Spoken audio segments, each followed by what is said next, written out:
There is a recurring character in many families, the one who seems to have been born old, the one who carries an atmospheric weight, a sense of responsibility that feels less like a personality trait and more like a precondition of their existence. This isn't a feeling, it's a function. The oldest sibling isn't raised so much as they are recruited. This pattern is well documented in birth order psychology. While oldest sibling syndrome is not a clinical diagnosis, it is a persistent framework of experiences that shapes personality, relationships, and a life's trajectory. Research consistently suggests that firstborns may be more susceptible to internalizing stress, a consequence of the unique position they hold. This exploration is not about blame, but about anatomy, dissecting the invisible architecture of the firstborn experience through 5 distinct pressures.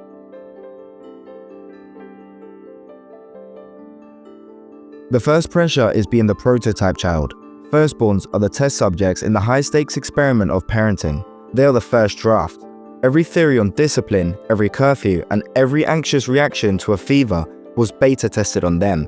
There was no pre-existing blueprint, no older sibling to consult for precedent. The parents were learning on the job, and the firstborn was a curriculum. This is sometimes explained by what psychologists call resource dilution theory, which posits that a parent's resources, their time, energy, and attention are most concentrated on the first child. But this undivided attention is a double-edged sword. The child receives all the focus, but also all the inexperience, all the uncalibrated expectations, and all the projected anxiety of new parents. With the prototype, the small stuff is sweeted. A B on a report card is a crisis. A missed curfew is a catastrophe. This is because the parents have not yet learned the resilience of a child, the benign nature of a minor mistake, or the functional value of good enough. That lesson often arrives with the second child. The first, however, absorbs the full, unfiltered force of their parents' perfectionism. They are the test case, and the pressure to become the perfect outcome is internalized before they can form an identity of their own. This formative pressure leads directly to the second stage, responsibility without authority. This is the classic trap of being assigned the duties of a parent with none of the legitimacy. The firstborn is expected to be the role model, the babysitter, the mediator, and the enforcer. The soundtrack of their childhood is a constant refrain: set a good example, and you should know better. In clinical terms, this dynamic is known as parentification, a process where a child is conditioned to take on adult roles and responsibilities. The child becomes the family's built-in support system, tasked with managing not just logistics, but emotions. This is particularly acute for eldest daughters, who are often socialized into caregiving roles, a pattern sometimes referred to as eldest daughter syndrome. Research shows this can lead to a premature compression of childhood, as the individual's energy is redirected from self-discovery to meeting the functional and emotional needs of the family unit. They are held responsible for the actions of their siblings, yet possess none of the parent's final say. This creates a state of constant, low-grade stress and codifies a core lesson. Their role is to serve, manage, and hold things together. It is a job with no salary and endless overtime, a role that follows them long after they leave home. The third pressure is the performance contract. Because the firstborn was both the prototype and the deputy parent, an impossible standard was implicitly set. They were not merely expected to be good, they were expected to be exemplary. Success was not an aspiration, it was a term of their employment within the family system. This is not just about academic or professional achievement, it is a deep, internal mandate to never fail, never show weakness, and never disappoint. A fear of failure becomes a primary motivator. The firstborn often comes to believe that individual performance is a direct reflection on the entire family. A personal success burnishes a family's reputation. A personal failure brings shame upon the collective. Firstborns tend to internalize these high standards, leading to a lifelong struggle with perfectionism. They become their own most severe critic.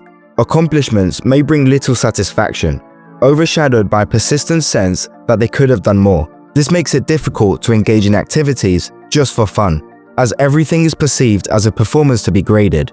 Admitting a struggle or asking for help feels like a breach of contract, an admission of failure. The firstborn must project an image of total control, even when they're internally falling apart.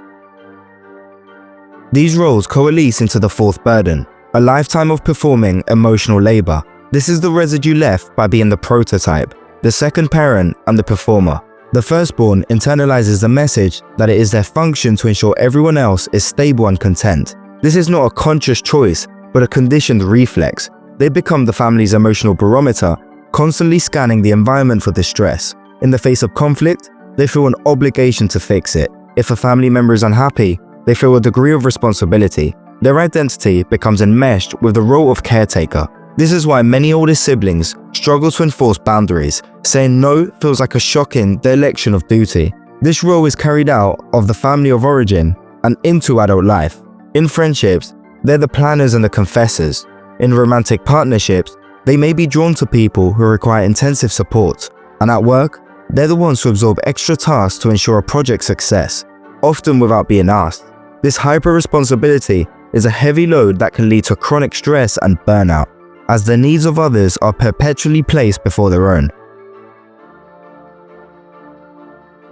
The final state is a combination of hyper-independence and guilt. When an entire identity has been constructed around responsibility for others, prioritizing the self can feel like a transgression.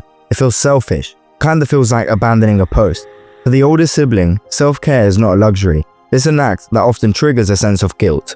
Taking a day off, spending money on oneself, or simply doing nothing can activate an internal voice accusing them of being unproductive. They have learned to derive their senses of worth from their utility. When they're not being useful, they can feel worthless. This is the long-term consequence of parentification.